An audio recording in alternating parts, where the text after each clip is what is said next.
Mabilis ang update tayo mga playoffs. Dalawa na po ang sigurado umanong pasok sa hanay ng Gilas Pilipinas na sasabak sa SEA Games.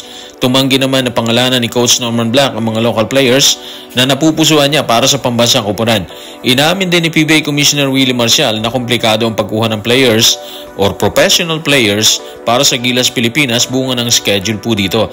So tutukan po natin ang lahat ng yan, pero bago yan, paki-subscribe, like and share na lang muna para pareho tayong updated. Isang araw matapos lumabas ang balitang passport na lang ang kailangan ng isang player para makasama sa hanay ng Gilas Pilipinas sa SEA Games, lumutang naman ang dalawang pangalan na siguradong makakasama sa binubuong grupo ni Coach Norman Black. Tanong, sino ang dalawang players na nabanggit sa report? Tutukan po natin si Kinito Henson sa kanyang report sa Philstar. Ang mga naturalized player na sina Justin Brownlee at Ange Kwame pa lamang ang tiyak na kasama sa roster sa ngayon upang kumatawan sa bansa sa men's basketball para sa SEA Games sa Thailand mula December 18 or mula December 13 hanggang 18. Ayon kay Coach Norman Black, patuloy pa rin siyang nakikipag-usap sa mga potensyal na manlalaro mula sa iba't ibang liga upang mabuo ang isang pool na binubuo ng 12 pangunahing player at 2 reserba. So sure ball na si Ange Kwame at si Justin Brownlee, dalawang naturalized player po natin yan.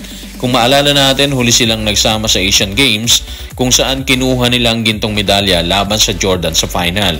Dito hinubaran nila ang defending champion na China sa semifinal ng bakbakan. Hindi sila nagsama sa naunang edisyon ng SEA Games, yung 32nd SEA Games. Good news po to kung tutuusin, di ba? Kahit paano, meron na kagad silang sigurado na sa tingin natin mahihirapan si Coach Norman Black na piliin ang 12 at 2 reserve players. Unang-una, kahit may balitang marami ang nagbigay ng kanilang requirements sa pamunuan ng SBB para tingnan kung kwalipikado sila, medyo mahirap kasi yung schedule ngayon ng basketball sa bansa, di ba? Yung UAAP na posibleng pagkuhanan niya ng players, medyo tagilid pa rin dahil sa napipintong pagbubukas ng 88 season ng liga. Kung ikaw yung team or school na liligawan ni Coach Norman para hugutin niya ang player or players ng Gilas or ilang player ng Gilas, mag-iisip ka kasi ongoing yung liga, di ba? Malaking kawalan sa kanilang hanay yung susungkitin ni Coach Norman kung sakali. Sa panayam naman ni Dean Kinito Henson, hindi sinuwalat ni Coach Norman kung sino-sino yung napupusuan niyang players na ayon sa kanya gusto niyang hugutin para sa pambansang koponan sa SEA Games. Malinaw na may target na talaga siya, pero dahil siguro sa komplikado pa yon, hindi niya maibigay yung mga pangalan ng mga yon. Hanggang December din kasi yung UAAP, tapos yung SEA Games, nakasked naman siya sa December din. So komplikado talaga yan. Habang tila hamon kay Coach Norman Black ang paghugot ng players sa UAAP, tila hindi rin naiiba ang sitwasyon sa PBA. Ayon sa report ni Dean, sinabi umano ni PBA Commissioner Willie Marcial na komplikado sa schedule ng liga ang SEA Games. Narito ang report. Tutukan natin si Dean Kinito Henson sa kanyang report sa Philstar. Sinabi ni PBA Commissioner Willie Marcial na magiging mahirap para sa mga profesional na manlalaro na makalaro sa SEA Games dahil sa conflict ng schedule sa Philippine Cup na magsisimula para sa ika-50 season sa Oktubre.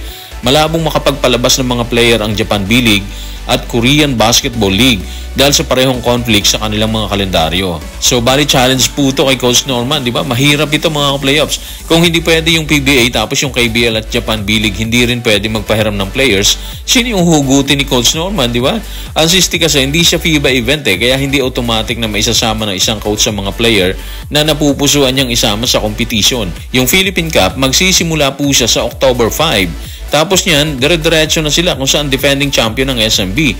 Parang nakikita natin na ito na yung isa sa mga rason bakit nagpahinga muna si Coach Tim Cone matapos ang stint nila dun sa Asia Cup na pinagwagyan ng defending champion Australia, di ba?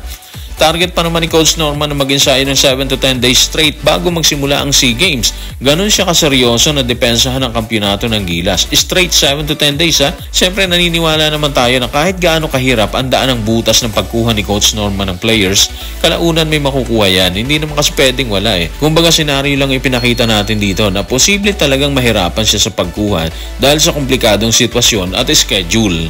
So guys, maraming salamat.